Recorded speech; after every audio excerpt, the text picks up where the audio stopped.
Welcome, listeners, to the Galaxy Guy podcast. I'm your host, Chris Maldonado, and tonight I have the pleasure of finally having the chance of sitting down with Stephen Cruz, the president and founder of the Academia de Fútbol Juvenil Amatense, also known as AFJA.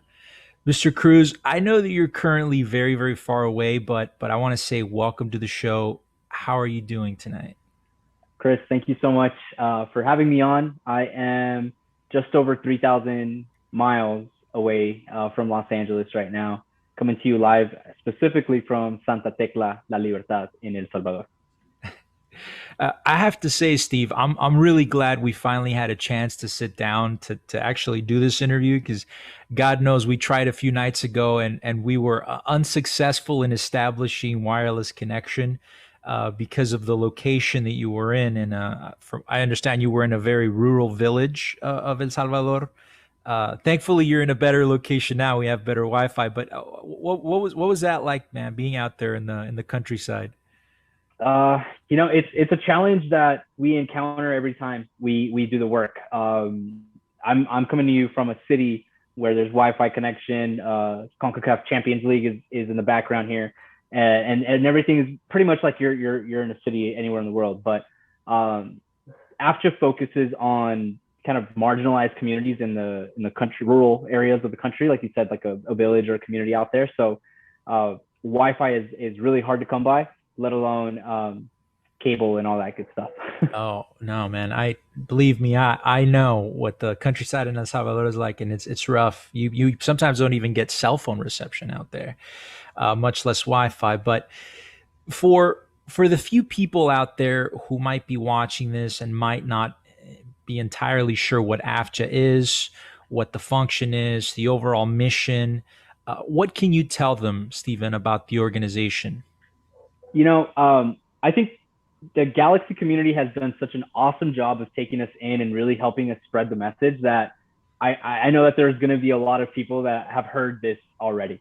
But for those that haven't heard about who we are, or it's the first time you're ever hearing about AFJA, in a very quick synopsis, we are a LA-based nonprofit organization that dedicates itself to recycling youth soccer equipment or collecting sometimes new soccer equipment for the purpose of establishing cost-free youth soccer academies throughout El Salvador and Central America, with prospects to even expand outwards from there. But our main purpose, and you can find this on our website and anything that has to do with our IRS registration as a 501c3 status.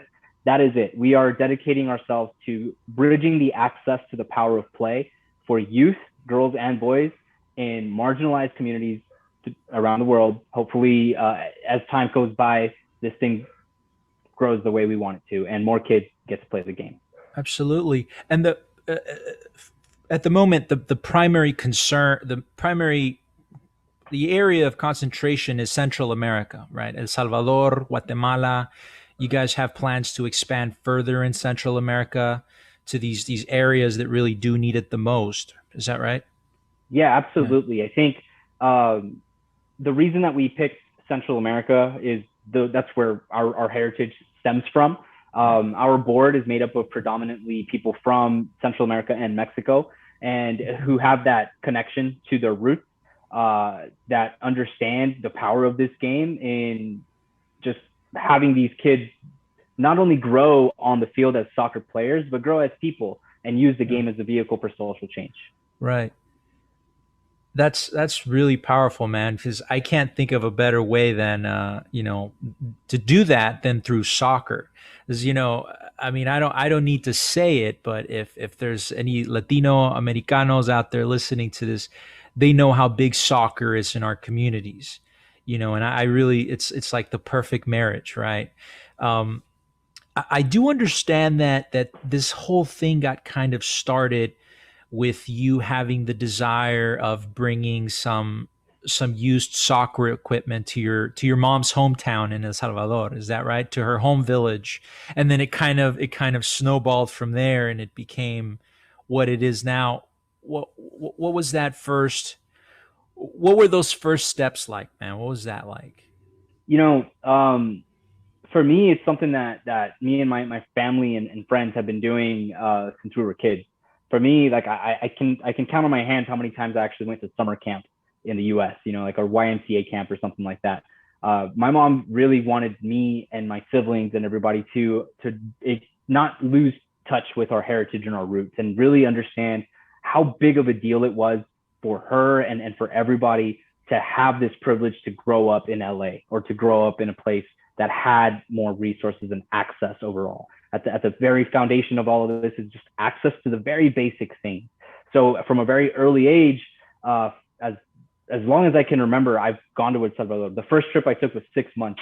You know, on a TACA Airlines flight, direct flight from LA. That's Landed in right. El Salvador, and really, my earliest memories are struggling in Los Amates to comprehend why it was that my cousins and friends in El Salvador lived under these conditions. And then I would fly back to LA, to this metropolis world known city, and just that disparity, right? Like to be a 10-year-old boy in Los Amates, El Salvador, this rural countryside that didn't at the time didn't have electricity or running water, to LA. And then what I started doing is, and much to the frustration of my mom early on, is I would fly to El Salvador with a luggage full of clothes and toys and stuff like that, and then I would come back with what we call ginas and a calzoneta, or basically a shorts and sandals, looking like a kid that had been in El Salvador all summer. But she Right. was like, I just bought you that pair of shoes. I just bought you those toys. And it's Yeah. just like, well, to me, it was never fair that these kids had to live under those conditions. And that's kind of like where the idea started from, way back Yeah. then. Something, Steve, you mentioned that, and to us here living in these privileged conditions, right? Like you said, these privileged conditions, it's kind of hard to grasp what that's like, or what that could even be like. But watching one of the videos on the AFJA YouTube page, um, listening to some of the students talk about their experience with AFJA, how the academy has affected their lives in a positive way. Something that really struck a chord in me was finding out that for some of these kids, uh, this is not only their first pair of cleats that they've owned, but for some of them, it's like their first pair of shoes, period. And it's like it's really hard to imagine that here, because even if you're poor in the United States, you can afford some Payless, or you know what I mean? Like, Yeah, you can put something on your feet, but for some of these kids, man, this is big. You know what I mean? It's really big. yeah, So, yeah. No, I think you mentioned something a few seconds ago. It's if you're of Latin American descent or Latino, you kind of grow up with that lens or understanding that. But much to my I don't know, I was not surprised, but just I was really happy to see so many people from around the world, from different backgrounds and communities, anywhere from like Orange County to Australia to Canada to all the way in like Norway, like supporting AFJA because of the game, because of the connection to the game. And at the end of the day, these kids just want to play. And I think because we're working in the world's game, like the soccer is the universal language. So people connect with that no matter where you're from, or how you perceive El Salvador. I know that we have, for a fact, donors, people like youth in like Santa Monica that have done donation drives that couldn't even tell you where Santa Monica, I mean, where El Salvador is on a map, but they know that kids want yeah, a ball, and they have a pair of cleats, so why not give them? absolutely. Yeah. And it's funny that you mentioned that, because we kind of briefly spoke about this the other night when we had a bit of connection. Um, most of the people, most non-Salvadorians, right? Um, they don't really understand the situation in El Salvador. They know two things, right? And they know that when they hear the word El Salvador, they think of, well, it's that really, really small country in Central America, and they have the really good food, the pupusas, the panes con pollo.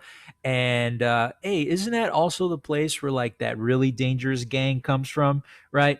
And that seems to be what most people know El Salvador for. But there's just so much more context to this, why El Salvador got to the condition that it's in. It's such a poor country financially, culturally.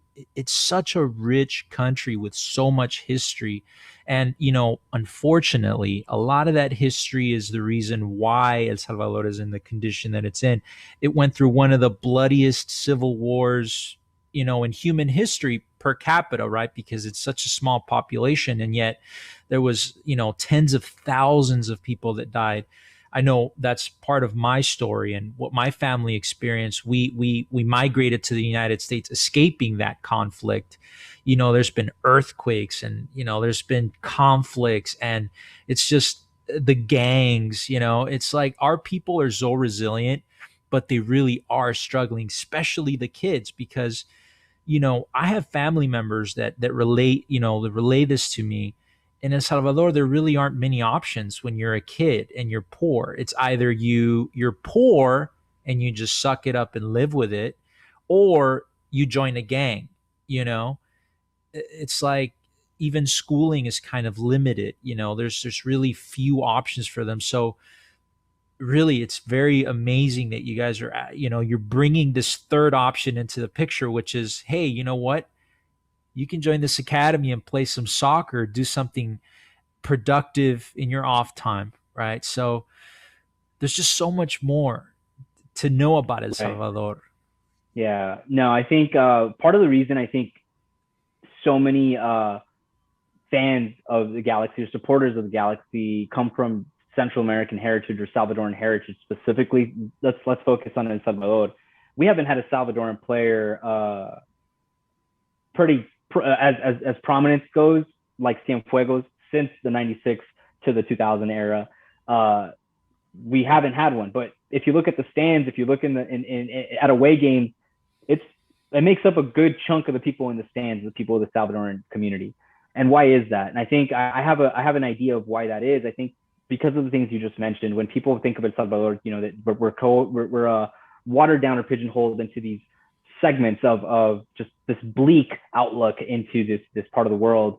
And then for us growing up in LA, for me growing up in LA, to see a professional athlete like Cienfuegos and to see my culture and heritage represented in such a positive way, and to just see him like the way he played, you know what I mean, and being a instrumental part of a club that's like growing in prominence at the time, Yeah. just gave people in Los Angeles specifically a home, gave Salvadoran a place to feel proud to be Salvadoran. And I think that still resonates.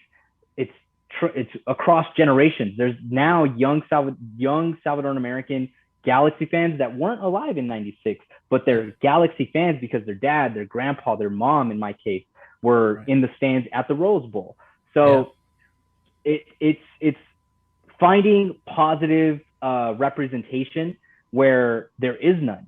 There really is not a lot of positive representation in the Salvadoran community until now. Until now, where we're reclaiming that space, and those, Absolutely.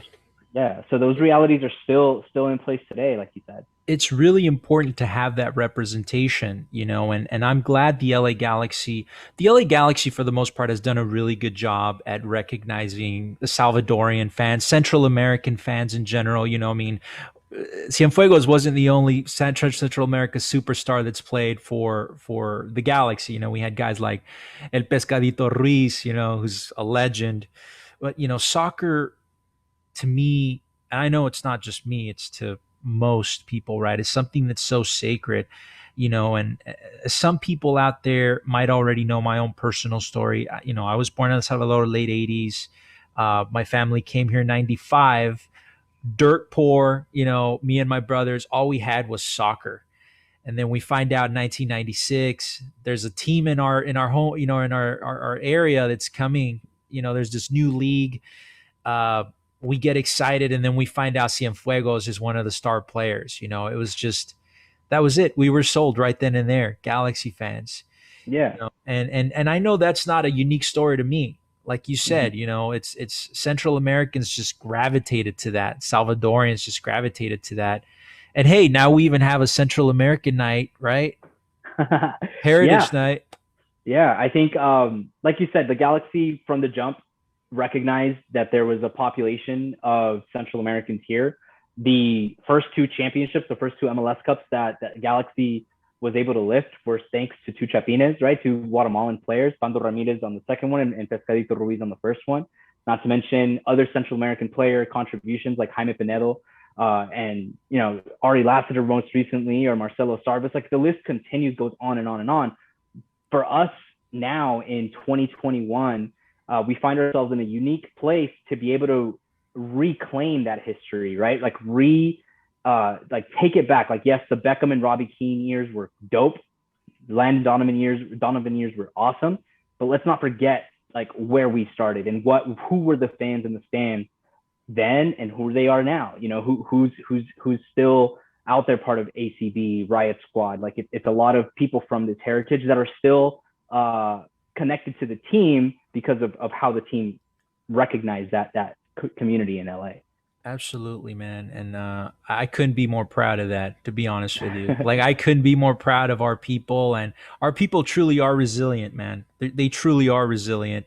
And they're Yeah. people that have gone through a lot, but they're resilient. Getting back to AFJA, right? Because, I really want to talk about AFJA. And there are some questions that I do have. How do students of AFJA get selected? How do they get admitted into the academy? Is there like an application? What's the Mm-hmm. process like? So we currently have 4 academies across Central America. We opened up our all girls academy in Honduras in early 2020.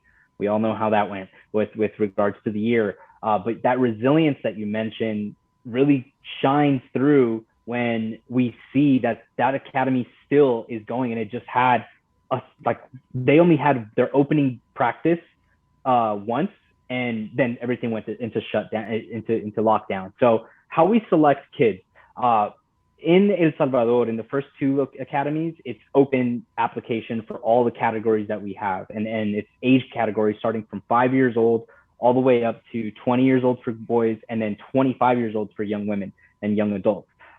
In Guatemala, it's girls and boys, but it's only futsal because there's no soccer field in that community. It's all concrete. So Oh, they find a way to play. They find a way to make it happen. And we identify youth by partnering up with a local school that is underserved. And how we came up with that method is really how we started in our first location, where we showed up and there was no PE equipment.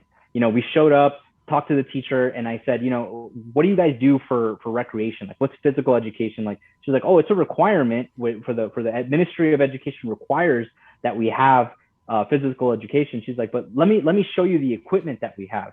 And she comes back with this sphere. I'm not even going to call it a ball. It's like this sphere of what used to be a soccer ball. It's just like the inside of what used to be a soccer ball. And she's like, this is it. And she's like, and they go crazy for it. And she's like, you want to see what happens next? And she like rings the bell, right? This like literal bell that means it's hora de recreo or PE or recess. And they just grab the ball and play and just wow. run and just have fun. You know what I mean? And at the time, it's not organized. It's not like they don't understand their positioning. They don't understand tactics and even how to pass a ball or touch a ball. But the passion is there for the game. So that's when the big light bulb turned on for us. We said, you know what? We want to be that. We saw pain. We saw a missing link in the chain, and we are bridging that gap by providing them with access so that nothing, que no les haga falta nada. And Right. I'm going to continue to like get tongue twisted because I've been speaking Spanish for the last 2 weeks. It's a little hard for me. Like I'm thinking in Spanish and trying to speak I in can English here. relate, man. Don't worry. I feel you. So yeah, que no les haga falta nada. Yeah. Nothing that they need to play the game is missing. And I'm talking about cleats, soccer equipment, coaching, organization of parents and team dads and team moms, to transportation, safe transportation in a place like El Salvador. You could imagine a lot can happen just trying to go to a Sunday or Saturday morning game. Oh, So for sure. that's what AFJA does, is bridge the gap. What do these students have to do in order to stay eligible to stay in the academy? I know that there's an eligibility they Yes, have to meet certain criterias, right? yes. What does that look like? Yeah, so we've maintained the three requirements from the beginning. Hmm. They have evolved over time, but the foundation is still the same. Responsibility through attendance, and that's on the field, off the field. We noticed or we realized early on that they would show up to soccer practice and they would show up to soccer games, but that didn't translate to them showing up to class. And our main objective here is not just to create soccer players, but use soccer to create decent citizens of their own community so that they could be the leaders of their community and be that innovative thought of problem solving of the things that surround them. So responsibility through attendance, you have to show up, right? So that's number one. Number two is community ownership.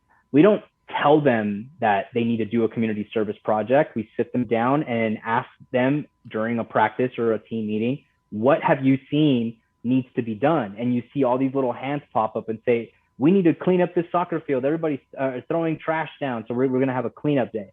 And you know it works. You know it's working when the littlest ones, the littlest 5-year-old category is out there cleaning up the soccer. Here, they don't really drink water bottles. There's water comes in bags and things like that. So you see all these trash water bottle bags and stuff left behind from a Saturday activity, and they're cleaning it up. And you know it's working when during the next Saturday activity, when community's out there and they start kind of littering, the littlest ones will go out there all mad and be like, puchica, uno le toca recoger esto. No. They're like, they're upset. They're upset with adults that are like littering because they know that it's going to be more work for them later. So Right. those types of things. And then the third one is academics, right? Academic excellence, in instilling in them the importance of studying and or seeking higher education or just seeking basic education at all and aspiring to get a profession or aspiring to be a professional person in their community. We have professional soccer players from MLS, from La Selecta or national team.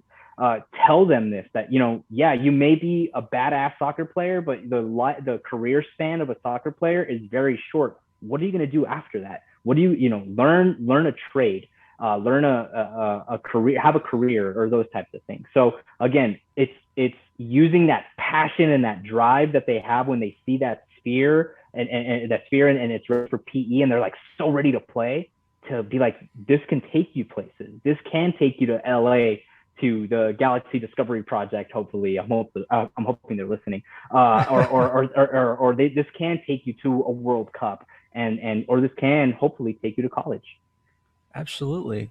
So in a sense, the soccer really is like the carrot on the stick, right? Absolutely. And it's like they're chasing the soccer, but in order to get to the soccer, they have to learn how to be good human beings, part of their community, productive members of their community.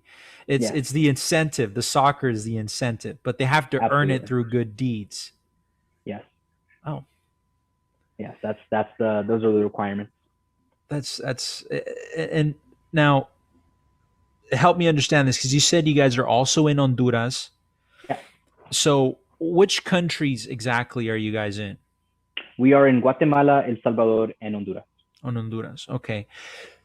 Are there any plans in the future for AFJA to expand further into Central America? What does the future look like for AFJA? Are there any plans? Any things that are maybe in the cooker right now that's in the oven? Oh yeah. Oh yeah. Especially now that things are starting to look a little bit more optimistic. This time last year, we were all just in a world of a bunch of unanswered questions and just a world of anxiety. thankfully we are now in a place. Hopefully the trend continues to a more positive outlook, and that's taking us to new places. So happy to announce that we are officially launching in Panama in partnership with the Jaime Pinedo Foundation, and it's something that we've been talking with Jaime Pinedo throughout 2020. Great friend of ours through WhatsApp, and he's letting us know how quarantine is like in Panama City, and he's like, what's going on in LA? How is this Black Lives Matter situation, evolving? And we're all kind of just maintaining that communication throughout the tumultuous year that was 2020. And now we're looking at this like, okay, like let's start thinking about the initial discovery phases. So we have 3 communities lined up in Panama to be a potential candidate for our program. And we're extremely excited to work with somebody like Jaime, excellent, just human, you know what I mean? Jaime is now leveraging his status, his fame, and his everything that he accomplished as a soccer player to really give back to the country of Panama. And I couldn't be happier to partner with somebody like that. I honestly can't think of someone better to partner up with in order to expand into Panama. I mean, not only is Jaime Pinedo beloved in Panama, but he's beloved basically anywhere he's played. Here in Yep. LA, I mean, he was with us very briefly, with the Yep. Galaxy, but that brief time that he was here, the guy became a legend. Yeah. And he was extremely likable. He was a phenomenal player. Um, that's major, man. That's really Yeah. major. That's exciting Yeah. news. That's It's exciting it's news. it's awesome. It's great to see, to be able to share that, right, with so many people that have supported us and have ensured that AFJA survived such a crazy time last year. One of the things that Jaime said really spoke to him and he wanted to bring is that resilience, that ability for us to pivot. Right, we are really in person dependent program. Like we require kids to be on a soccer field, community, parents and stuff to be together, and you can't do that during a pandemic. So what did we do? We created a AFJA online program where we leveraged not Wi-Fi connections but cell phone signals. We bought a bunch of used cell phones. We got some data plans, and for the first time, we had kids from Guatemala online with kids in El Salvador and the girls in Honduras, all on one platform. And it was the most, honestly, it was one of my proudest moments with AFJA, is the day that we went live with AFJA online, and it survived all the way through 2020.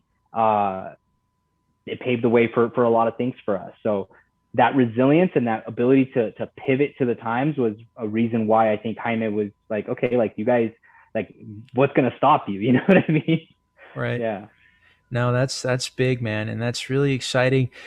Now, I know you're still working on a ton of stuff in El Salvador. Yeah. Um, you're there for at least another week or two, right? Yeah. What should we be anticipating in El Salvador for these Yeah. next couple of weeks? What are you guys working on down there?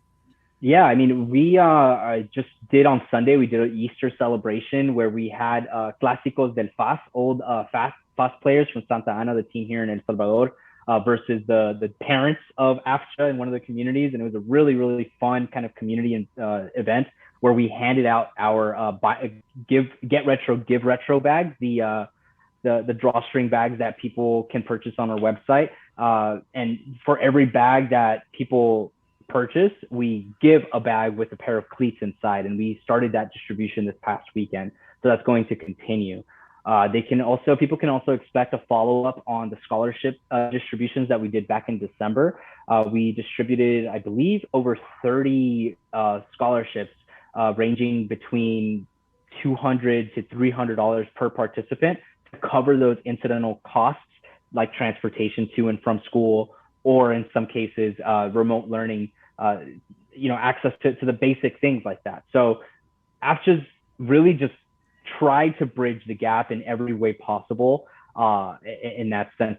And right now with this trip right now is really just continuing to make sure that AFJA, this transition back to in-person play, is responsible, and we're not just a free for all where people are not wearing masks. It's a lot to deal with, and we want to do it in a safe way. Absolutely. Now, Steve, to anyone out there listening who might want to get involved or help out, how can they go about doing that? How do they get in touch with AFJA? How can they help? Yeah. Our website is www.la2la.org, LA and then the number 2la.org. And we have a contact us form. You have a 24 to 48 hour turnaround time on, anything that you might have questions about. If you want to get involved, there's a volunteer sign up page that we unfortunately didn't have any in-person events, but we just had our first one at the equipment sale where we had first donation drive back at the Dignity Health Sports Park, and we need volunteers for that type of stuff. We'll be at the Blue, White, and Gold pop-up on Saturday, and I'm not sure if this is going to air before Saturday, but this upcoming Saturday, the Blue, White, and Gold pop-up, and those types of things we do need a lot of help with that kind of stuff.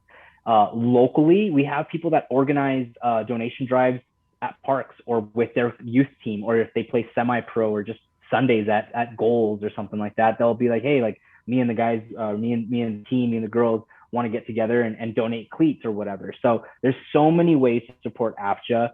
It could be as little as just resharing a post, posting it on your story on Instagram helps us, because it opens up another pool of people, another network of people that could see what we do and be like, hey, like I have a bunch of soccer gear in our closet. Like I can't tell you how many times we received emails from people that are like, oh my God, I didn't know that you existed. Please come pick up all this old soccer gear that my kids left behind. Or I used to be a soccer coach and I have all this equipment that is just collecting dust in the closet. Please come get it off my hands. The power of this recycled gear is something that is so powerful. It's something that I can't really put to words. The moment that you give a little girl a pair of cleats, you're not just giving her a physical pair of cleats, but you're empowering her. You're showing that that people believe in her, that she can play a game and represent her community and have fun, and that the game can take her to so many places. That's truly powerful, man. I really do. And like I said, I can't say it enough. I mean, I told you the last time we spoke, it's really close to my heart, because that's my community, that's my home country. Um, I can't say it enough. They really do need the help. They really do. And it's major. It's really major. It's groundbreaking stuff what you guys are doing Yeah, down there, man.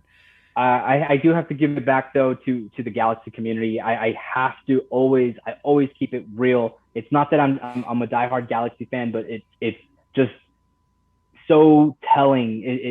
It's held us down from through ups and downs, and a lot of people out there know what I'm talking about. But the Galaxy community has really backed us up in different scenarios, and continue to do so. And it's not just the supporters at this point; it's the club. The club has taken us in, and we're a community partner where we're part of the release of the community kit, and all that jazz. So really excited for the Central American night and all the things to come with that. Hey, ahí nos vemos for the Central American night, bro.